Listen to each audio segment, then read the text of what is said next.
ಲೋಕಸಭೆಯಲ್ಲಿ ಮಂಡನೆಯಾದ ನಾರಿ ಶಕ್ತಿ ಬಿಲ್ ಅಂದ್ರೆ ಮಹಿಳಾ ಮೀಸಲಾತಿ ಮಸೂದೆಗೆ ಸೋಲಾಗಿದೆ.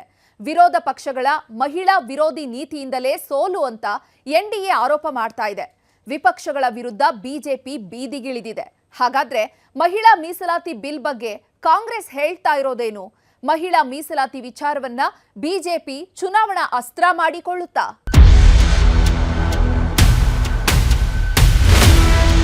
शुद्धि के अद्यतन मत विभाजन इस प्रकार है: हाँ 298 298, ना 230 230।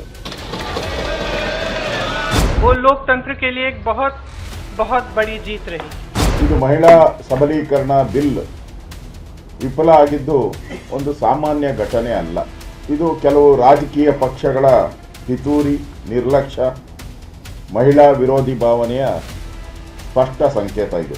ನಾನು ಸ್ಪಷ್ಟಪಡಿಸ್ತೇನೆ, ಕಾಂಗ್ರೆಸ್ ಮತ್ತೆ ನಮ್ಮ ಪಕ್ಷ ಮಹಿಳಾ ಮೀಸಲಾತಿಗೆ ವಿರೋಧ ಇಲ್ಲ. ನಾವೇ ಇದನ್ನ ಡಾಕ್ಟರ್ ಮನಮೋಹನ್ ಸಿಂಗ್ ಇದ್ದಂಥ ಸಂದರ್ಭದಲ್ಲಿ ಈ ಮಹಿಳಾ ಮೀಸಲಾತಿ ದೇಶದಲ್ಲಿ ತೆಗೆದುಕೊಂಡಿದ್ದು ಬಂದಿದ್ದೆ ಕಾಂಗ್ರೆಸ್ ಪಕ್ಷ. ಮಹಿಳಾ ಮೀಸಲಾತಿ ವಿರೋಧ ಅದೇ ಸಮಾನತೆಯ ತದ್ವಿರುದ್ಧವಾಗಿದೆ. ಈ ನೀತಿಯನ್ನು ನಾನು ಖಂಡಿಸ್ತೇನೆ. ಮೀಸಲಾತಿಯ ಪರಿಕಲ್ಪನೆಯನ್ನು ತಂದು ಅವರಿಗೆ ನ್ಯಾಯ ಕೊಡಬೇಕು ಅನ್ನುವಂಥ ಪ್ರಯತ್ನ ಮಾಡಿದಾಗ ಆ ಪ್ರಯತ್ನವನ್ನು ಸಂಘಟಿತವಾಗಿ ಸೋಲಿಸುವಂಥ ಕೆಲಸ ಮಾಡಿದ್ದಾರೆ. ಇದನ್ನು ನಾವು ಖಂಡಿಸ್ತೇವೆ. ಮಹಿಳಾ ಮೀಸಲಾತಿಗೆ ಸೋಲಾಗಬೇಕು ಅಂತ ನಿಮ್ಮ ಮನಸ್ಥಿತಿ ಇತ್ತು. ಆ ಸೋಲನ್ನು ನೀವು ಇವತ್ತು ಮಹಿಳೆಯರಿಗೆ ಉಣಿಸಿದ್ದೀರಿ. ಇದು ಬಿಜೆಪಿದಲ್ಲ.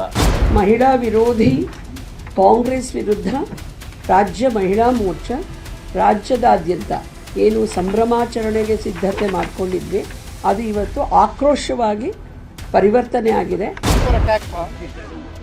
संविधान पर आक्रमण था और इसको हमने हरा दिया है. ಭಾರತದ ಮಹಿಳೆಯ ಪ್ರತೀಕಾರ ಈ ವಿಷಯದಲ್ಲಿ ಹೇಗಿರುತ್ತೆ ಅನ್ನೋದನ್ನ ಮುಂಬರುವ ದಿನಗಳಲ್ಲಿ ಕಾಂಗ್ರೆಸ್ ಪಕ್ಷ ನೋಡಲಿ.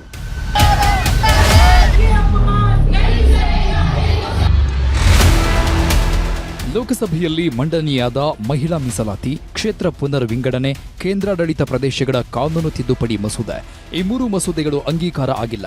ಇದರಿಂದ ರೊಚ್ಚಿಗೆದ್ದ ಎನ್ಡಿಎ ಕೂಟ ಈಗ ವಿಪಕ್ಷಗಳ ವಿರುದ್ಧ ಪ್ರತಿಭಟನೆಗಳನ್ನ ಮಾಡ್ತಾ ಇವೆ. ವಿಪಕ್ಷಗಳು ಮಹಿಳಾ ವಿರೋಧಿ ಅಂತ ಹೇಳ್ತಾ ಇವೆ.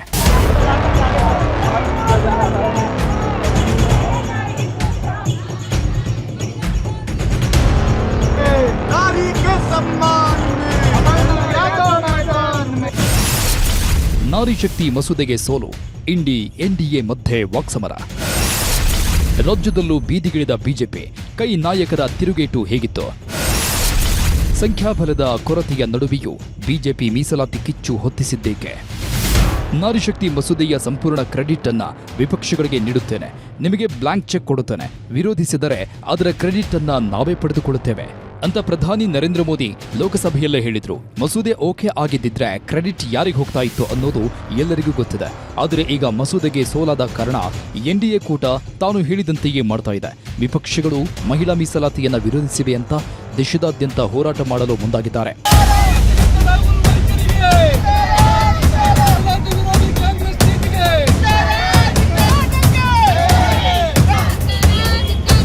ಲೋಕಸಭೆಯಲ್ಲಿ ಮಸೂದೆ ಪಾಸ್ ಆಗಲು 3/2 ಬಹುಮತ ಬೇಕಾಗಿತ್ತು. ಆದರೆ ವಿಪಕ್ಷಗಳೆಲ್ಲವೂ ಒಗ್ಗಟ್ಟಾಗಿ ಮಸೂದೆಗೆ ವಿರುದ್ಧ ನಿಂತಿದ್ದರಿಂದ ಎನ್ಡಿಎ ಬಲ ಸಾಕಾಗಲಿಲ್ಲ. ಮಸೂದೆಗೆ ಬಹುಮತ ಸಿಗಲಿಲ್ಲ. ಇದರಿಂದ ಲೋಕಸಭೆಯಲ್ಲಿ ರೊಚ್ಚಿಗೆದ್ದ ಬಿಜೆಪಿ ನಾಯಕರು ವಿಪಕ್ಷಗಳ ವಿರುದ್ಧ ವಾಗ್ದಾಳಿಯನ್ನ ಮಾಡಿದ್ರು. ವಿಪಕ್ಷಗಳಿಂದ 3 ಮಸೂದೆಗಳು ಫೇಲ್ ಆಗಿದ್ರು. ಎನ್ಡಿಎ ಮಹಿಳಾ ಮೀಸಲಾತಿಯನ್ನೇ ಮುಖ್ಯವಾಗಿಟ್ಟುಕೊಂಡು ವಿಪಕ್ಷಗಳನ್ನ ತರಾಟೆ ತೆಗೆದುಕೊಂಡಿದ್ರು. 3 दशकों से जो बिल चर्चा में आता था और नूरा कुश्ती वाले प्यार और अभाव से रिजेक्ट हो जाता था, हम इसको लेकर आए. मगर मुझे दुख है कि पहले भी जिस बिल को जिन्होंने पारित नहीं करने दिया, वो ही आज इसका किंतु परंतु अगर मगर से विरोध करने के लिए खड़े हो गए. ಕಳೆದ 3 ದಶಕಗಳಿಂದ ಯಾರು ಮಹಿಳಾ ಮೀಸಲಾತಿಯನ್ನ ವಿರೋಧಿಸಿಕೊಂಡು ಬಂದಿದ್ದಾರೋ ಅವರೇ ಮತ್ತೊಮ್ಮೆ ಮಹಿಳೆಯರ ಏಳಿಗೆಯನ್ನ ಸಹಿಸದೆ ಬಿಲ್ ಪಾಸ್ ಆಗದಂತೆ ಮಾಡಿದ್ದಾರೆ ಅಂತ ಸದನದಲ್ಲೇ ಬಿಜೆಪಿ ನಾಯಕರು ವಾಗ್ದಾಳಿಯನ್ನ ನಡೆಸಿದರು. ಆದರೆ ಅದಕ್ಕೆ ಸದನದಲ್ಲೇ ತಿರುಗೇಟು ಕೊಟ್ಟಿದ್ದ ರಾಹುಲ್ ಗಾಂಧಿ ಇದು ಮಹಿಳಾ ಮೀಸಲಾತಿ ಬಿಲ್ ಅಲ್ಲವೇ ಅಲ್ಲ, ಇದು ದೇಶದ ಚುನಾವಣಾ ಮ್ಯಾಪ್ ಅನ್ನ ಬದಲಾಯಿಸೋ ಬಿಲ್ ಅಂತ ಆಕ್ರೋಶ ವ್ಯಕ್ತಪಡಿಸಿದರು. अटैक था, संविधान पर आक्रमण था और इसको हमने हरा दिया है, तो अच्छी बात है. सर, जो सरकार कह रही है कि महिलाओं का विरोध किया, बात की आपके पर नहीं, हमने क्लियरली बोला है कि ये महिला बिल नहीं है. ये हिंदुस्तान का राजनीतिक जो स्ट्रक्चर है, इलेक्टोरल स्ट्रक्चर है, उसको बदलने की कोशिश है. ये हमने रोक दिया है और मैं अभी कह रहा हूं, प्रधानमंत्री से कह रहा हूं, अगर आप महिला बिल चाहते हैं 2023 का महिला बिल निकालिए, उसका इम्प्लीमेंटेशन आज से करिए और पूरा का पूरा ऑपोजिशन 100% आपको समर्थन देगा और महिला बिल हम इमीडिएट इम्प्लीमेंटेशन करा देंगे. ಆಡಳಿತ ಪಕ್ಷ ಮತ್ತು ವಿಪಕ್ಷಗಳ ನಡುವೆ ನಡೆದ ಫೈಟ್ನಲ್ಲಿ ಕೊನೆಗೂ ವಿಪಕ್ಷಗಳು ಮೇಲುಗೈ ಸಾಧಿಸಿದ್ವು. ನಾರಿ ಶಕ್ತಿ ಸೇರಿದಂತೆ 3 ಬಿಲ್ಗಳನ್ನು ಲೋಕಸಭೆಯಲ್ಲಿ ಪಾಸ್ ಆಗದಂತೆ ನೋಡಿಕೊಂಡ್ರು. ಆದರೆ ಸದನದಲ್ಲಿ ಮಸೂದೆಗಳು ಫೇಲ್ ಆಗ್ತಾ ಇದ್ದಂತೆ ಅದನ್ನ ವಿಪಕ್ಷಗಳ ತಲೆಗೆ ಕಟ್ಟಬೇಕು, ವಿಪಕ್ಷಗಳು ಮಹಿಳಾ ವಿರೋಧಿ ಅಂತ ತೋರಿಸಬೇಕು ಅಂತ ತೀರ್ಮಾನಿಸಿದ ಬಿಜೆಪಿ ಸಂಸತ್ ಆವರಣದಲ್ಲಿ ವಿಪಕ್ಷಗಳ ವಿರುದ್ಧ ಪ್ರತಿಭಟನೆಗಳನ್ನ ಮಾಡಿದ್ರು. ಮಹಿಳಾ ವಿರೋಧಿಗಳು ಅಂತ ಘೋಷಣೆಗಳನ್ನ ಕೂಗಿದ್ರು.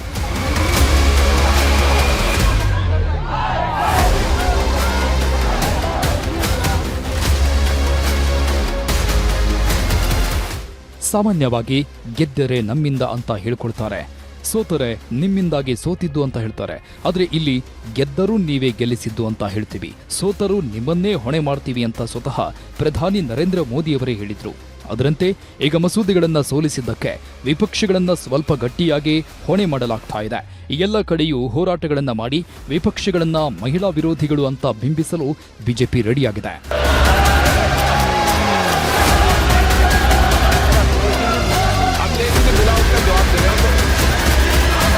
ಮಸೂದೆ ಮಂಡನೆಯ 1 ದಿನದ ಹಿಂದೆ ಕಾಂಗ್ರೆಸ್ ಸಂಸದೆ Priyanka Gandhi Vadra Amit ಶಾರನ್ನ ಚಾಣಕ್ಯಗೆ ಹೋಲಿಸಿದ್ದರು.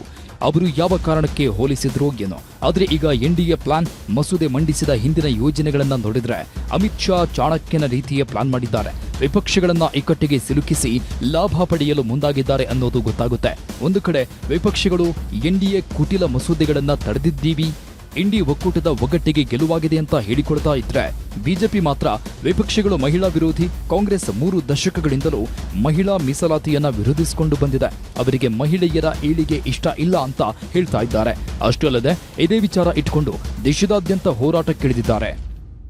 Entire country has witnessed who is pro women reservation 33% and who is against. This has been completely proved beyond doubt.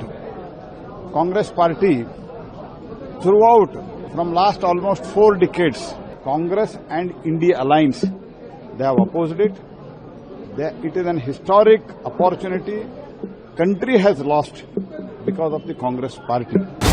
ಮಹಿಳಾ ಮೀಸಲಾತಿ ಏನಾಗಬಹುದು, ಮಸೂದೆಗೆ ಲೋಕಸಭೆಯಲ್ಲಿ ಅಂಗೀಕಾರ ಸಿಗುತ್ತಾ ಇಲ್ವಾ ಅಂತ ಇಡೀ ದೇಶವೇ ಕುತೂಹಲದ ಕಣ್ಣಿನಿಂದ ಕಾಯ್ತಾ ಇತ್ತು.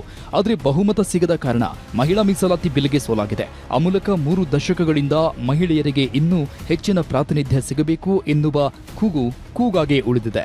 ಆದರೆ ಮಹಿಳಾ ಮೀಸಲಾತಿ ಮಸೂದೆಗೆ 2/3 ಮೆಜಾರಿಟಿ ಸಿಗೋದಿಲ್ಲ ಅನ್ನೋದು ಮೊದಲೇ ಎಲ್ಲರಿಗೂ ಗೊತ್ತಿತ್ತು. ಆದರೂ 3 ದಿನಗಳ ವಿಶೇಷ ಅಧಿವೇಶನವನ್ನ ಕರೆದು 3 ಪ್ರಮುಖ ಬಿಲ್ಗಳನ್ನ ತರಾತುರಿಯಲ್ಲಿ ಮಂಡಿಸಿದ್ದೇಕೆ ಅನ್ನೋದು ಈಗ ಪ್ರಶ್ನೆಯಾಗಿದೆ.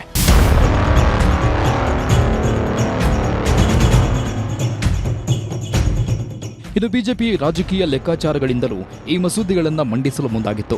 ಅಸಲಿಗೆ ಇವು ಮಹಿಳೆಯರಿಗೆ ಅನುಕೂಲ ಮಾಡುವ ಮಸೂದೆಗಳೇ ಅಲ್ಲ, ಇದರಿಂದ ಮಹಿಳೆಯರಿಗೆ ಯಾವುದೇ ಪ್ರಯೋಜನ ಇಲ್ಲ ಅಂತ ಕಾಂಗ್ರೆಸ್ ನಾಯಕರು ಹೇಳಿದ್ದಾರೆ. ಅಷ್ಟೇ ಅಲ್ಲದೆ ಚುನಾವಣೆಗಳನ್ನು ಗಮನದಲ್ಲಿಟ್ಟುಕೊಂಡು ಬಿಜೆಪಿ ಮಹಿಳಾ ಮೀಸಲಾತಿ ಹೈಡ್ರಾಮಾ ಮಾಡಿದೆ ಅಂತ ವಿಪಕ್ಷಗಳು ಆರೋಪಿಸಿವೆ. ಲೋಕಸಭೆಯಲ್ಲಿ ಪ್ರಜಾಪ್ರಭುತ್ವ ಗೆದ್ದಿದೆ, ಪ್ರಜಾಪ್ರಭುತ್ವವನ್ನು ದುರ್ಬಲಗೊಳಿಸುವ ಸರ್ಕಾರದ ಯತ್ನ ತಡೆಯಲಾಗಿದೆ, ನಾವೇ ಎಂದಿಗೂ ಅಧಿಕಾರದಲ್ಲಿ ಇರಬೇಕು ಅನ್ನೋ ಕಾರಣಕ್ಕೆ ಪಿತೂರಿಯಿಂದ ಸರ್ಕಾರ ಬಿಲ್ ಪಾಸ್ ಮಾಡಲು ಹೊರಟಿತ್ತು. ಅದಕ್ಕಾಗಿ ಮಹಿಳೆಯರನ್ನ ಬಳಸಿಕೊಂಡಿತ್ತು ಅಂತ ಕೈ ನಾಯಕಿ ಪ್ರಿಯಾಂಕಾ ಗಾಂಧಿ ಆರೋಪಿಸಿದರು. मैं ये कहना चाहूंगी कि कल जो हुआ वो लोकतंत्र के लिए एक बहुत बहुत बड़ी जीत रही. सरकार की साजिश थी संघीय ढांचे को बदलने की, लोकतंत्र को कमजोर करने की, उसको हराया गया, उसको रोका गया। ये संविधान की जीत थी, देश की जीत थी और विपक्ष की एकता की जीत थी। ಮಹಿಳಾ ಮೀಸಲಾತಿ ಕಿಚ್ಚು, ವಿಪಕ್ಷಗಳ ವಿರುದ್ಧ ಹೋರಾಟ. ಬಿಜೆಪಿ ಮಹಿಳೆಯರಿಂದ ಪ್ರೊಟೆಸ್ಟ್, ಕಾಂಗ್ರೆಸ್ ಕಾರ್ಯಕರ್ತರಿಂದ ಟಕ್ಕರ್. ಬಿಜೆಪಿ ಮೊದಲೇ ಪ್ಲಾನ್ ಮಾಡಿಕೊಂಡಿತ್ತು ಅನ್ಸುತ್ತೆ. ಮಸೂದೆ ಓಕೆ ಆದ್ರೆ ಅದರ ಕ್ರೆಡಿಟ್ ಬಂದೇ ಬರುತ್ತೆ. ಮಸೂದೆಗೆ ಸೋಲಾದ್ರೆ ಅದನ್ನ ವಿಪಕ್ಷಗಳ ತಲೆಗೆ ಕಟ್ಟಬೇಕು ಅಂತ ತೀರ್ಮಾನಿಸಿತ್ತು ಅನ್ಸುತ್ತೆ. ಅದೇ ರೀತಿ ಈಗ ಎನ್ಡಿಎ ಕೂಟದ ಎಲ್ಲರೂ ಇಂಡಿಯಾ ಕೂಟದ ವಿರುದ್ಧ ತಿರುಗಿ ಬಿದ್ದಿದ್ದಾರೆ. ಎಲ್ಲದಕ್ಕೂ ಕಾರಣ ವಿಪಕ್ಷಗಳೇ ಅಂತ ಆರೋಪ ಮಾಡಿವೆ. ಆರೋಪ ಮಾಡೋದು ಮಾತ್ರ ಅಲ್ಲ, ದೇಶದಾದ್ಯಂತ ಹೋರಾಟವನ್ನು ಮಾಡಲು ಮುಂದಾಗಿದ್ದಾರೆ. ರಾಜ್ಯದ ಹಲವು ಜಿಲ್ಲೆಗಳಲ್ಲಿ ಬಿಜೆಪಿ ಮಹಿಳಾ ಘಟಕಗಳು ಬೀದಿಗೆ ಇಳಿದಿವೆ.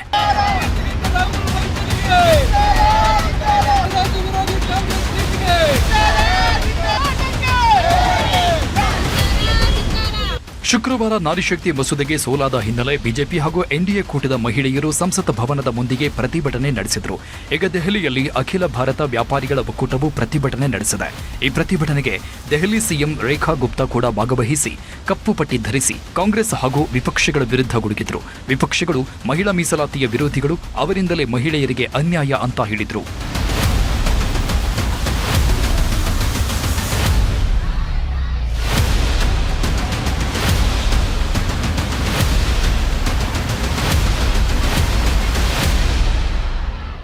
ಮಹಿಳಾ ಮೀಸಲಾತಿ ಮಸೂದೆಯನ್ನ ಕಾಂಗ್ರೆಸ್ ಬಲವಾಗಿ ವಿರೋಧಿಸಿದ್ದರಿಂದ ಕಾಂಗ್ರೆಸ್ ವಿರುದ್ಧ ಬಿಜೆಪಿ ಬೀದಿಗಿಳಿದು ಪ್ರತಿಭಟನೆ ನಡೆಸಿದೆ.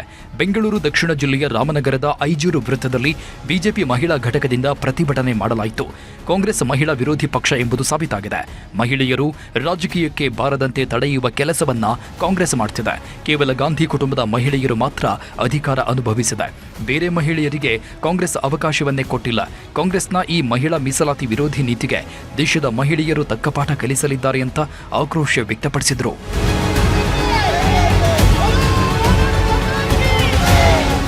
ಮಹಿಳೆಯರಿಗೆ ಒಂದು ಅನುಕೂಲ ಆಗೋ ರೀತಿ ಮಾಡಬೇಕು ಅನ್ನೋದನ್ನ ಕಾಂಗ್ರೆಸ್ ಸರ್ಕಾರದ ರಾಹುಲ್ ಗಾಂಧಿ ಇರ್ಬೋದು, ಪ್ರಿಯಾಂಕಾ ಗಾಂಧಿ ಅವರು ಮತ್ತೆ ಕಾಂಗ್ರೆಸ್ ಸರ್ಕಾರ ಈ ಮಹಿಳಾ ಮೀಸಲಾತಿಗೆ ತುಂಬಾ ವಿರೋಧ ವ್ಯಕ್ತಪಡಿಸ್ತಾ ಇರೋದನ್ನ ನಾವು ಖಂಡನೆ ಮಾಡ್ತೀವಿ, ಖಂಡಿಸ್ತೀವಿ. ಇದನ್ನ ನರೇಂದ್ರ ಮೋದಿ ಅವರ ನೇತೃತ್ವದ ಸರ್ಕಾರ 33% ದೇಶದಲ್ಲಿ ತರಬೇಕು ಅಂತೇಳಿ ಹೊರಟಿದ್ರು. ಆ ಒಂದು ಹೋರಾಟದಲ್ಲಿ ರಾಹುಲ್ ಗಾಂಧಿಯ ನೇತೃತ್ವದ INDA ತಂಡ ಗೋಮುಖ ವ್ಯಾಘ್ರದ ನಿಜವಾದಂತ ಮುಖವನ್ನ ಬಯಲು ಮಾಡಿದೆ. ಈಗ ದೇಶವ್ಯಾಪ್ತಿ ಏನ್ ಈ ಮಹಿಳಾ ವಿರೋಧಿ ಕಾಂಗ್ರೆಸ್ನ ನೀತಿ ಇರ್ಬೋದು, ಮಮತಾ ಬ್ಯಾನರ್ಜಿ ಅವರು ಇರ್ಬೋದು, ಸೋನಿಯಾ ಗಾಂಧಿ ಇರ್ಬೋದು, ಪ್ರಿಯಾಂಕಾ ವಾದ್ರಾ ಅವರು ಇರ್ಬೋದು, ಮಹಿಳೆಯರ ತಂಡ ದೇಶವ್ಯಾಪ್ತಿ ಪ್ರತಿಯೊಂದು ವಿಧಾನಸಭಾ ಕ್ಷೇತ್ರ ವ್ಯಾಪ್ತಿಯಲ್ಲೂ ಮಂಡಲಗಳಲ್ಲೂ ಕೂಡ ಕಾಂಗ್ರೆಸ್ನ ಈ ರಣನೀತಿಯ ವಿರುದ್ಧವಾಗಿ ಹೋರಾಟಕ್ಕಿಳಿದಿದೆ. ಉತ್ತರ ಕನ್ನಡ ಜಿಲ್ಲೆಯಲ್ಲೂ ಬಿಜೆಪಿ ಮಹಿಳಾ ಘಟಕದ ಮಹಿಳಾ ಮೀಸಲಾತಿ ಮಸೂದೆಗೆ ಸೋಲಾಗಿದ್ದನ್ನು ಖಂಡಿಸಿದೆ. ಬಿಜೆಪಿ ರಾಜ್ಯ ಉಪಾಧ್ಯಕ್ಷೆ ರೂಪಾಲಿ ನಾಯ್ಕ ನೇತೃತ್ವದಲ್ಲಿ ಪ್ರತಿಭಟನೆ ನಡೆಸಲಾಗಿದೆ. ಪ್ರತಿಭಟನಾ ಸಭೆಯನ್ನ ಹಮ್ಮಿಕೊಂಡಿದ್ದ ಬಿಜೆಪಿ ಮಹಿಳಾ ಘಟಕ ಮೀಸಲಾತಿಗೆ ಯಾಕೆ ಸೋಲಾಯಿತು, ಹೇಗೆ ಸೋಲಾಯಿತು ಅನ್ನೋದರ ಬಗ್ಗೆ ಮಾತಾಡಿ ಮಹಿಳೆಯರ ಬಗ್ಗೆ ಕೇವಲವಾದ ಭಾವನೆಯನ್ನ ಕಾಂಗ್ರೆಸ್ ಹೊಂದಿದೆ. ಇದರಿಂದ ಮುಂದೆ ನಾವು ಇದನ್ನ ಸವಾಲಾಗಿ ಸ್ವೀಕರಿಸಿ ಮಸೂದೆಯನ್ನ ಜಾರಿಗೆ ತರುತ್ತೇವೆ ಅಂತ ಆಕ್ರೋಶ ವ್ಯಕ್ತಪಡಿಸಿದರು. ಕೇವಲ ಮತದಾನಕ್ಕೆ ಸೀಮಿತವಾಗುವ ಲೆಕ್ಕದಲ್ಲಿ ಅವರು ಇದಕ್ಕೆ ಹಿನ್ನೆಟ್ಟಾಗಿದ್ದಾರೆ. ಆದರೆ ನಾವು ಇವತ್ತು ಚಾಲೆಂಜ್ ಆಗಿ ಇದನ್ನು ನಾವು ಸ್ವೀಕಾರ ಮಾಡ್ತೀವಿ. ಮುಂದಿನ ದಿನದಲ್ಲಿ ಯಾವುದೇ ಒಂದು ಕ್ಷಣದಲ್ಲೂ ಕೂಡ ಮುಂದಿನ ದಿನ ಕೂಡ ಭಾರತೀಯ ಜನತಾ ಪಾರ್ಟಿ ಕೇಂದ್ರದಲ್ಲೇ ಬಂದೇ ಬರ್ತದೆ. ರಿಸರ್ವೇಶನ್ ಪಾಸ್ ಮಾಡ್ಲಿಕ್ಕೆ ಮುಂದಿನ ದಿನದಲ್ಲಿ ಬಹುಮತ ಮತ್ತೆ ಸಾಬೀತು ಮಾಡ್ಲಿಕ್ಕೆ ನಾವು ಹೆಚ್ಚಿನ ಸಂಖ್ಯೆಯಲ್ಲಿ ನಾವು ಮತದಾರರು, ಮಹಿಳೆಯರು ಹೆಚ್ಚಿನದಾಗಿ ಕೇಂದ್ರಕ್ಕೆ ನಾವು ಸಪೋರ್ಟ್ ಮಾಡ್ತೀವಿ. ಸದ್ಯ ರಾಜ್ಯದಲ್ಲಿ ಪ್ರತಿಭಟನೆ ಮಾಡ್ತಾ ಇರುವುದು ಬಿಜೆಪಿ ಮಹಿಳೆಯರು ಮಾತ್ರ ಅಲ್ಲ, ಕಾಂಗ್ರೆಸ್ ಸಹ ಪ್ರತಿಭಟನೆ ಮಾಡ್ತಾ ಇದೆ. ಕಾಂಗ್ರೆಸ್ ಕ್ಷೇತ್ರ ಮರು ವಿಂಗಡಣೆ ಮಾಡ್ತಾ ಇರುವ ಕೇಂದ್ರದ ಕ್ರಮವನ್ನು ಖಂಡಿಸಿ ಬೀದಿಗೆ ಇಳಿದಿದೆ. ಕ್ಷೇತ್ರ ಮರು ವಿಂಗಡಣೆ ಮಾಡಿ ದಕ್ಷಿಣಕ್ಕೆ ಅನ್ಯಾಯ ಮಾಡ್ತಾ ಇರುವುದಕ್ಕೆ ಕಾಂಗ್ರೆಸ್ ತೀವ್ರ ವಿರೋಧ ವ್ಯಕ್ತಪಡಿಸಿದೆ. ಉಡುಪಿಯಲ್ಲಿ ಪ್ರತಿಭಟನೆ ನಡೆಸಿದ ಕಾಂಗ್ರೆಸ್ ನಾಯಕರು ಮಹಿಳಾ ಮೀಸಲಾತಿ ಮಸೂದೆ ಹೆಸರಲ್ಲಿ ರಾಜಕೀಯ ಮಾಡ್ತಾ ಇದ್ದಾರೆ ಅಂತ ಕಿಡಿಕಾರಿದ್ದಾರೆ. 2023ರಲ್ಲೇ ಮಸೂದೆ ಅಂಗೀಕಾರವಾದರೂ ಅನುಷ್ಠಾನ ಇಲ್ಲ. ಈಗ ಅವೈಜ್ಞಾನಿಕ ರೀತಿಯಲ್ಲಿ ಕ್ಷೇತ್ರ ಮರು ವಿಂಗಡಣೆಗೆ ಯತ್ನಿಸಲಾಗ್ತಿದೆ. ಹಿಂಬಾಗಿಲಿನ ಮೂಲಕ ಮಸೂದೆ ತರಲು ಕೇಂದ್ರ ಪ್ರಯತ್ನ ಮಾಡುತ್ತಿದೆ ಅಂತ ಕಾಂಗ್ರೆಸ್ ಆಕ್ರೋಶ ವ್ಯಕ್ತಪಡಿಸಿದೆ.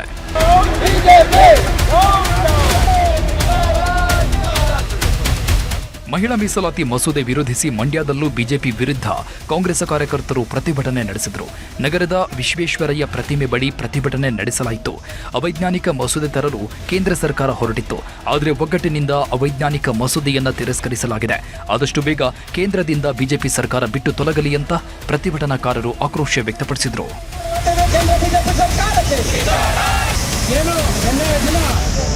ಮಹಿಳಾ ಮೀಸಲಾತಿ ಅನ್ನೋದು ವಿರೋಧ ಮಾಡುವಂಥದ್ದಲ್ಲ, ಎಲ್ಲರೂ ಸಹ ಒಪ್ಪಿಕೊಳ್ಳಬೇಕಾಗಿರೋ ವಿಚಾರ ಅದು. ಆದರೆ 2023ರಲ್ಲೇ ಮಹಿಳಾ ಮೀಸಲಾತಿ ಬಿಲ್ ಅಂಗೀಕಾರ ಆಗಿದ್ರು. ಕೇಂದ್ರ ಸರ್ಕಾರ ಅದನ್ನ ಪಕ್ಕಕ್ಕಿಟ್ಟು ಕ್ಷೇತ್ರ ವಿಂಗಡಣೆಯನ್ನ ಮಹಿಳಾ ಮೀಸಲಾತಿಯನ್ನ ಸೇರಿಸಲು ಮುಂದಾಗಿದೆ. ಅದಕ್ಕೆ ನಮ್ಮ ವಿರೋಧ ಇದೆ ಅಂತ ಕಾಂಗ್ರೆಸ್ ಹೇಳ್ತಾ ಇದೆ. ಆದರೆ ಬಿಜೆಪಿ ಮಾತ್ರ ಕಾಂಗ್ರೆಸ್ ಮೇಲೆಯೇ ಆರೋಪಗಳನ್ನು ಮಾಡ್ತಾ ಇದೆ. ಕಾಂಗ್ರೆಸ್ ಕಳೆದ 3-4 ದಶಕಗಳಿಂದಲೂ ಮೀಸಲಾತಿಯನ್ನ ವಿರೋಧಿಸಿದೆ. ಅವರಿಗೆ ಅವರ ಕುಟುಂಬ ಮಾತ್ರ ಬೆಳೆಯಬೇಕು ಅನ್ನೋ ಹಂಬಲ ಅಂತ ಆಕ್ರೋಶ ವ್ಯಕ್ತಪಡಿಸ್ತಾ ಇದ್ದಾರೆ. ಕಾಂಗ್ರೆಸ್ ಪಕ್ಷ ನಿನ್ನೆ ದಿವಸ ಮಾಡಿರುವಂತಹ ಅವಮಾನ ಭಾರತದ ಮಹಿಳೆಯರು ಎಂದು ಕ್ಷಮಿಸಲ್ಲ. ಭಾರತದ ಮಹಿಳೆಯ ಪ್ರತೀಕಾರ ಈ ವಿಷಯದಲ್ಲಿ ಹೇಗಿರುತ್ತೆ ಅನ್ನೋದನ್ನ ಮುಂಬರುವ ದಿನಗಳಲ್ಲಿ ಕಾಂಗ್ರೆಸ್ ಪಕ್ಷ ನೋಡಲಿ. ಒಂಥರ ತಮ್ಮ ಪಕ್ಷವನ್ನ ಪ್ರೈವೇಟ್ ಲಿಮಿಟೆಡ್ ಕಂಪನಿ ಮಾಡ್ಕೊಂಡ್ಬಿಟ್ಟಿದೆ. ಅದು ಕಾಂಗ್ರೆಸ್ ಪಕ್ಷ ಇರಬಹುದು, ಸಮಾಜವಾದಿ ಪಕ್ಷ ಇರಬಹುದು, DMK ಇರಬಹುದು. ಅವರು ಮನೆಯ ಮಹಿಳೆಯರೆಲ್ಲ ಪಾರ್ಲಿಮೆಂಟ್ ಅಲ್ಲಿ ಇದ್ದಾರೆ. ನೀವು ನೋಡಿ, ಶ್ರೀಮತಿ ಪ್ರಿಯಾಂಕಾ ವಡ್ರಾ ಅವರು ಕಾಂಗ್ರೆಸ್ ಪರವಾಗಿ ಮಹಿಳಾ ವಿರೋಧಿ ನೀತಿಯನ್ನ ಮಂಡನೆ ಮಾಡ್ತಾರೆ. ಯಾಕೆಂದ್ರೆ ಅವರು ಪಾರ್ಲಿಮೆಂಟ್ ಅಲ್ಲಿ ಆಗ್ಲೇ ಇದೆ. ಅವ್ರಿಗೆ ಮುಂಚೆ ಅವ್ರ ತಾಯಿ ಲೋಕಸಭೆಯಲ್ಲಿ ಇದ್ರು, ಈಗ ರಾಜ್ಯಸಭೆಯಲ್ಲಿ. ಹಾಗಾಗಿ ಇದೊಂಥರ ಪ್ರೈವೇಟ್ ಲಿಮಿಟೆಡ್ ಕಂಪನಿ. ಅವ್ರ ಮನೆಯ ಹೆಣ್ಮಕ್ಳು ಪಾರ್ಲಿಮೆಂಟ್ ಅಲ್ಲಿ ಇರ್ಬೇಕು. ಆದ್ರೆ ಬೇರೆ ಮಹಿಳೆಯರು ಬರ್ತಾರೆ ಅಂದ ತಕ್ಷಣ ಇವರಿಗೆ ವಿರೋಧ. ಸದ್ಯ ಈಗ ಬಿಜೆಪಿ ಕಾಂಗ್ರೆಸ್ ಸೇರಿದಂತೆ ವಿಪಕ್ಷಗಳಿಗೆ ಮಹಿಳಾ ವಿರೋಧಿ ಹಣೆಪಟ್ಟಿ ಕಟ್ಟಲು ಮುಂದಾಗಿದೆ. ಆದರೆ ಅದಕ್ಕೆ ಕಾಂಗ್ರೆಸ್ ಸಹ ಟಕ್ಕರ್ ಕೊಡೋ ಕೆಲಸ ಮಾಡ್ತಾ ಇದ್ದು, ಕಾಂಗ್ರೆಸ್ ಪಕ್ಷ ಮಹಿಳಾ ಮೀಸಲಾತಿಗೆ ವಿರೋಧಿಸಲ್ಲ. ಆದರೆ ಯಾವ ರೂಪದಲ್ಲಿ ಮತ್ತು ಯಾವ ಸಂದರ್ಭದಲ್ಲಿ ಈ ಬಿಲ್ ಕೇಂದ್ರ ತಂದಿದೆ ಅನ್ನೋದು ಮುಖ್ಯವಾಗುತ್ತೆ. ಕ್ಷೇತ್ರ ಮರು ವಿಂಗಡಣೆ ಬಿಲ್ ಜೊತೆಗೆ ಮಹಿಳಾ ಮೀಸಲಾತಿ ಬಿಲ್ ತಂದಿದ್ದಾರೆ. ಮರು ವಿಂಗಡಣೆ ಬಿಲ್ಗೆ ಮಹಿಳಾ ಮೀಸಲಾತಿ ಬಿಲ್ ತಂದಿರೋದು ಸರಿಯಲ್ಲ. ಅದಕ್ಕೆ ಬಿಲ್ಗೆ ಸೋಲಾಗಿದೆ ಅಂತ ಹೇಳ್ತಾ ಇದ್ದಾರೆ. ಮಹಿಳಾ ಮೀಸಲಾತಿಗೆ ವಿರೋಧ ಇಲ್ಲ. ನಾವೇ ಇದನ್ನ ಡಾಕ್ಟರ್ ಮನಮೋಹನ್ ಸಿಂಗ್ ಇದ್ದಂತ ಸಂದರ್ಭದಲ್ಲಿ ಈ ಮಹಿಳಾ ಮೀಸಲಾತಿ ದೇಶದಲ್ಲಿ ತೆಗೆದುಕೊಂಡಿದ್ದು ಬಂದಿದ್ದೆ ಕಾಂಗ್ರೆಸ್ ಪಕ್ಷ. ಅದರಿಂದ ನಾವು ವಿರೋಧ ಮಾಡುವ ಪ್ರಶ್ನೆ ಇಲ್ಲ. ಚರ್ಚೆ ಆಗಬೇಕಾಗಿತ್ತಲ್ವಾ? ವಿರೋಧ ಪಕ್ಷದವರನ್ನ ವಿಶ್ವಾಸಕ್ಕೆ ತೆಗೆದುಕೊಳ್ಬೇಕಾಗಿತ್ತು, ಚರ್ಚೆ ಮಾಡಬೇಕಾಗಿತ್ತು. ಆನಂತರ ಮಸೂದೆಯನ್ನ ಲೋಕಸಭೆಗೆ ತಂದಿದ್ದಿದ್ರೆ ಬಹುಶಃ ಅದು ಪಾಸ್ ಆಗ್ತಾ ಇದಕ್ಕೆ ಮಹಿಳಾ ಮೀಸಲಾತಿಯನ್ನು ಅದಕ್ಕೆ ಜೋಡಿಸ್ಕೊಂಡು ಅದನ್ನ ತಂದಿರೋದು ಅದು ಸರಿ ಇಲ್ಲ, ಸರಿಯಾದಂಥ ಪದ್ಧತಿನೂ ಅಲ್ಲ. ಹಾಗಾಗಿ ಅದಕ್ಕೆ ಸೋಲಾಗಿದೆ ಅಂತ ಹೇಳಿ ನನ್ನ ವೈಯಕ್ತಿಕವಾದಂಥ ಅಭಿಪ್ರಾಯ. ಪಶ್ಚಿಮ ಬಂಗಾಳ ಮತ್ತು ತಮಿಳುನಾಡು ಚುನಾವಣೆ ನಡೆಯಲು 1 ವಾರ ಇರುವ ಹೊತ್ತಿನಲ್ಲೇ ಅಧಿವೇಶನ ಕರೆದು ಮಹಿಳಾ ಮೀಸಲಾತಿ ಬಿಲ್ ಮಂಡನೆ ಮಾಡಲಾಗಿದೆ. ಇದರ ಹಿಂದಿನ ರಾಜಕೀಯ ಲೆಕ್ಕಾಚಾರದ ಬಗ್ಗೆ ಈಗ ಚರ್ಚೆಗಳು ಆಗ್ತಾ ಇದ್ದು, ಚುನಾವಣೆಯಲ್ಲಿ ಲಾಭ ಪಡೆಯುವುದಕ್ಕೆ ತರಾತುರಿಯಲ್ಲಿ ಮಸೂದೆಗಳನ್ನು ಮಂಡನೆ ಮಾಡಲಾಗಿದೆ. ಈ ಮಸೂದೆಗಳಿಂದ ಮಹಿಳೆಯರಿಗೆ ಯಾವುದೇ ರೀತಿಯ ಲಾಭ ಇಲ್ಲ ಅಂತ ಕಾಂಗ್ರೆಸ್ ಹೇಳ್ತಾ ಇದೆ. ಚುನಾವಣೆಗಳಲ್ಲಿ ಲಾಭ ಪಡೆಯುವುದಕ್ಕಷ್ಟೇ ಮಹಿಳಾ ಮೀಸಲಾತಿಯನ್ನ ಮುನ್ನೆಲೆಗೆ ತರಲಾಗಿದೆ ಅಂತ ಕಾಂಗ್ರೆಸ್ ಆರೋಪಿಸಿದೆ.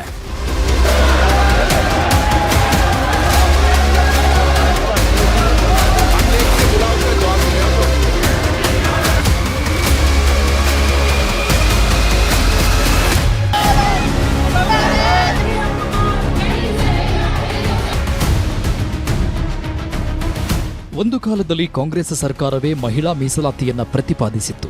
ಆದರೆ ಈಗ ಅದೇ ಕಾಂಗ್ರೆಸ್ನವರು ಮಹಿಳಾ ಮೀಸಲಾತಿಯನ್ನ ವಿರೋಧ ಮಾಡ್ತಾ ಇದ್ದಾರೆ. ಹೀಗೆ ವಿರೋಧ ಮಾಡೋದಕ್ಕೆ ಬಲವಾದ ಕಾರಣಗಳು ಇವೆ ಅಂತ ಹೇಳಲಾಗ್ತಾ ಇದೆ. ಈ ಮಸೂದೆಯಿಂದ ಬಿಜೆಪಿ ಮತ್ತು NDA ಕೂಟಕ್ಕೆ ಹೆಚ್ಚಿನ ಲಾಭ ಇದ್ದು, ದಕ್ಷಿಣದ ರಾಜ್ಯಗಳಿಗೆ ನಷ್ಟ ಆಗಲಿದೆ ಅಂತ ವಿಪಕ್ಷಗಳು ಆರೋಪಿಸಿವೆ. ಮಹಿಳಾ ಮೀಸಲಾತಿಗೆ ಸೋಲು, ಕ್ಷೇತ್ರ ಮರು ವಿಂಗಡಣೆಗೂ ಬ್ರೇಕ್. ಮೋದಿ ಗರಂ, ವಿಪಕ್ಷಗಳ ಸಂಭ್ರಮ. ಯಾವ ಪಕ್ಷದವರು ಏನು ಹೇಳಿದ್ರು? ಮಹಿಳಾ ಮೀಸಲಾತಿ ಮಸೂದೆಯಿಂದ ಯಾರಿಗೆ ಲಾಭ, ಯಾರಿಗೆ ನಷ್ಟ? ಮಹಿಳಾ ಮೀಸಲಾತಿ ಬಿಲ್ ಜೊತೆಗೆ ಕೇಂದ್ರ ಸರ್ಕಾರ ಕ್ಷೇತ್ರ ಪುನರ್ ವಿಂಗಡಣೆ ಬಿಲ್ ಅನ್ನು ಲಿಂಕ್ ಮಾಡಿಬಿಟ್ಟಿತ್ತು. ಇದರಿಂದ ಉತ್ತರ ಭಾರತಕ್ಕೆ ಹೆಚ್ಚು ಪ್ರಯೋಜನ ಆದ್ರೆ ದಕ್ಷಿಣ ಭಾರತಕ್ಕೆ ಹಿನ್ನಡೆಯಾಗುತ್ತೆ ಅನ್ನೋ ಅಭಿಪ್ರಾಯ ಇದೆ. ಜನಸಂಖ್ಯೆ ಆಧಾರಿತ ಸೀಮಾ ನಿರ್ಣಯವು ಉತ್ತರದ ರಾಜ್ಯಗಳಿಗೆ ಹೆಚ್ಚು ಪ್ರಯೋಜನವನ್ನ ನೀಡುತ್ತದೆ ಎಂದು ದಕ್ಷಿಣದ ರಾಜ್ಯಗಳ ನಾಯಕರು ವಾದಿಸಿದರು. ಅಲ್ಲಿ ಜನಸಂಖ್ಯಾ ಬೆಳವಣಿಗೆ ಹೆಚ್ಚಾಗಿದೆ. ಹೀಗಾಗಿ ಆ ಭಾಗಕ್ಕೆ ಹೆಚ್ಚು ಸ್ಥಾನಗಳು ಸಿಗುತ್ತವೆ. ಇದರಿಂದ ದಕ್ಷಿಣ ಭಾರತದ ರಾಜ್ಯಗಳಿಗೆ ಅನ್ಯಾಯವಾಗುತ್ತದೆ ಎಂಬುದು ಅವರ ವಾದ. ಆ ನಿಟ್ಟಿನಲ್ಲೇ ದಕ್ಷಿಣದ ರಾಜ್ಯಗಳು ಬಿಲ್ ವಿರೋಧಿಸಿ ಅಂಗೀಕಾರ ಆಗದಂತೆ ಮಾಡಿದ್ದಾರೆ.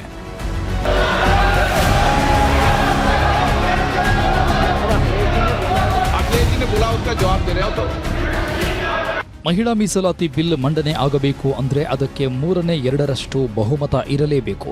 ಬಹುಮತ ಇಲ್ಲದೆ ಮಸೂದೆ ಪಾಸ್ ಆಗೋಕೆ ಸಾಧ್ಯ ಇಲ್ಲ ಅನ್ನೋದು ಎನ್ಡಿಎ ಸರ್ಕಾರಕ್ಕೆ ಚೆನ್ನಾಗಿ ಗೊತ್ತಿತ್ತು. ಅದೇ ರೀತಿ ಬಹುಮತಕ್ಕೆ ಬೇಕಾದಷ್ಟು ನಂಬರ್ ತಮ್ಮ ಬಳಿ ಇಲ್ಲ ಅನ್ನೋದು ಬಿಜೆಪಿಗೆ ಗೊತ್ತಿತ್ತು. ಆದರೂ ಬಿಜೆಪಿ ಮಹಿಳಾ ಮೀಸಲಾತಿ ಬಿಲ್ ಅನ್ನ ಲೋಕಸಭೆಗೆ ತೆಗೆದುಕೊಂಡು ಬಂದಿತ್ತು. ಬಿಲ್ ಪಾಸ್ ಆದ್ರೆ ಮಹಿಳೆಯರ ಮನಗೆಲ್ಲಬಹುದು, ಪಾಸ್ ಆಗಿಲ್ಲ ಅಂದ್ರೆ ವಿರೋಧ ಪಕ್ಷಗಳನ್ನೇ ಸಂಕಷ್ಟಕ್ಕೆ ಸಿಲುಕಿಸಬಹುದು ಅನ್ನೋ ಲೆಕ್ಕಾಚಾರ ಮಾಡಿತ್ತು. ಒಂದೇ ಕಲ್ಲಿನಲ್ಲಿ 2 ಹಕ್ಕಿ ಹೊಡೆಯೋ ಅಮಿತ್ ಶಾ ಪ್ಲಾನ್ ಈಗ ವರ್ಕೌಟ್ ಆಗ್ತಾ ಇದೆ.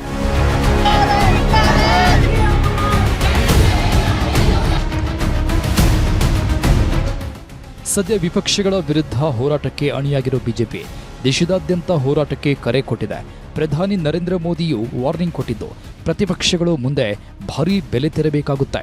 ಪ್ರತಿಪಕ್ಷಗಳ ರಾಜಕೀಯ ಹಾದಿ ಇನ್ನಷ್ಟು ಕಠಿಣವಾಗಲಿದೆ. ಮಹಿಳಾ ವಿರೋಧಿ ಪ್ರತಿಪಕ್ಷಗಳ ವಿರುದ್ಧ ಹೋರಾಟ ಮಾಡ್ತೀವಿ. ದೇಶದ ಹಳ್ಳಿಗಳಲ್ಲೂ ಪ್ರತಿಪಕ್ಷಗಳ ವಿರುದ್ಧ ಹೋರಾಟ ನಡೆಯಲಿದೆ. ಪ್ರತಿಪಕ್ಷಗಳದ್ದೇ ರಾಜಕಾರಣ, ವಿಪಕ್ಷಗಳಿಂದಲೇ ಅನ್ಯಾಯ ಎಂಬುದರ ಮನವರಿಕೆಗೆ ಸೂಚನೆ ಕೊಟ್ಟಿದ್ದಾರೆ. ಬಿಜೆಪಿ ಮತ್ತು ಅಮಿತ್ ಶಾ ಲೆಕ್ಕಾಚಾರ ಇಲ್ಲದೆ ಏನನ್ನೂ ಮಾಡೋದಿಲ್ಲ. ಒಂದು ಕೆಲಸದ ಹಿಂದೆ ಹಲವು ಲೆಕ್ಕಾಚಾರ ಇರುತ್ತೆ. ಅದೇ ರೀತಿ ಮಸೂದೆಗಳ ಹಿಂದೆಯೂ ಬಿಜೆಪಿ ಚುನಾವಣಾ ಲೆಕ್ಕಾಚಾರ ಮಾಡಿದೆಯಂತೆ. ಪಂಚರಾಜ್ಯಗಳ ಚುನಾವಣೆಗಳ ಪೈಕಿ ಬಾಕಿ ಇರುವುದು ಪಶ್ಚಿಮ ಬಂಗಾಳ ಮತ್ತು ತಮಿಳುನಾಡು ರಾಜ್ಯಗಳದ್ದು. ಈ 2 ರಾಜ್ಯಗಳಲ್ಲಿ ಅಧಿಕಾರಕ್ಕೇರಬೇಕು ಅನ್ನೋದು ಬಿಜೆಪಿಯ ದಶಕಗಳ ಮಹತ್ವಾಕಾಂಕ್ಷೆ. ಹಾಗಾಗಿಯೇ ಅಲ್ಲಿನ ಮತದಾನಕ್ಕೆ ಒಂದು ವಾರ ಇರುವಾಗ ವಿಶೇಷ ಅಧಿವೇಶನವನ್ನ ಕರೆಯಲಾಗಿತ್ತು ಅಂತ ಹೇಳಲಾಗ್ತಿದೆ. ಇನ್ನು ಲೋಕಸಭೆಯಲ್ಲಿ ಎನ್ಡಿಎ ಮತ್ತು ಇಂಡಿಯಾ ಮೈತ್ರಿಕೂಟದ ಬಲಾಬಲವನ್ನ ಅವಲೋಕಿಸಿದಾಗ 2 ಮೈತ್ರಿಕೂಟದಿಂದ ಹೊರತಾಗಿ ಕಾಣಿಸಿಕೊಂಡ ಪಾರ್ಟಿಗಳು ಬಿಜೆಪಿ ಪರವಾಗಿ ಮತ ಚಲಾಯಿಸಿದರೂ ಬಿಲ್ ಪಾಸ್ ಆಗಲು ಬೇಕಾದ ನಂಬರ್ ಸಿಗುತ್ತಿರಲಿಲ್ಲ. ಆದರೂ ಬಿಲ್ ಮಂಡನೆ ಮಾಡಿ ವಿರೋಧ ಪಕ್ಷಗಳನ್ನ ಇಕ್ಕಟ್ಟಿಗೆ ಸಿಲುಕಿಸೋ ಕೆಲಸ ಮಾಡಲಾಗಿದೆ.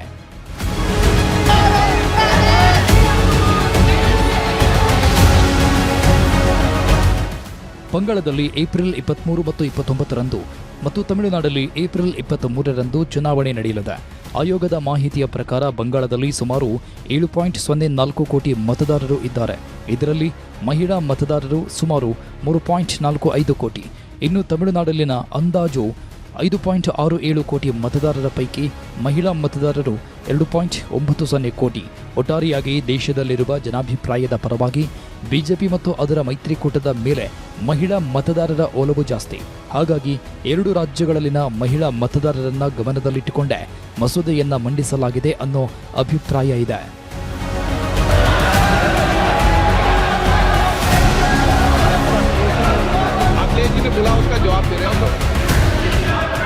ಮಸೂದೆ ಸೋಲಿನ ಬೆನ್ನಲ್ಲೇ ಬಹುಚರ್ಚಿತ ವಿಷಯ ಏನೆಂದರೆ ಸಂಖ್ಯಾಬಲದ ಕೊರತೆ ಮತ್ತು ಬಿಲ್ ಮಂಡನೆಗೆ ಟೈಮಿಂಗ್ಸ್.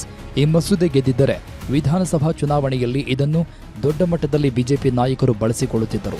ಈಗ ಸೋತಿರೋದ್ರಿಂದ ವಿಪಕ್ಷಗಳೇ ಕಾರಣ ಅಂತ ಮತದಾರರ ಮುಂದೆ ಹೋಗಲು ತೀರ್ಮಾನಿಸಿದ್ದಾರೆ. ಕ್ಷೇತ್ರ ಮರುವಿಂಗಡಣೆಯನ್ನ ವಿರೋಧಿಸಲು ಹೋಗಿ ಮಹಿಳಾ ಮೀಸಲಾತಿಗೆ ಸೋಲಾಗುವಂತೆ ವಿಪಕ್ಷಗಳು ಒಗ್ಗಟ್ಟಾದವು. ಆ ಮೂಲಕ ಮಹಿಳಾ ಸಬಲೀಕರಣವನ್ನ ವಿಪಕ್ಷಗಳು ತಡೆದಿವೆ ಎನ್ನುವ ಆಯಾಮದಲ್ಲಿ ಬಿಜೆಪಿ ಮೈತ್ರಿಕೂಟ ರಾಜಕೀಯ ಹೆಜ್ಜೆಯನ್ನಿಡಲಿದೆ ಎನ್ನುವುದು ಬಹುತೇಕ ಖಾತ್ರಿಯಾಗಿದೆ.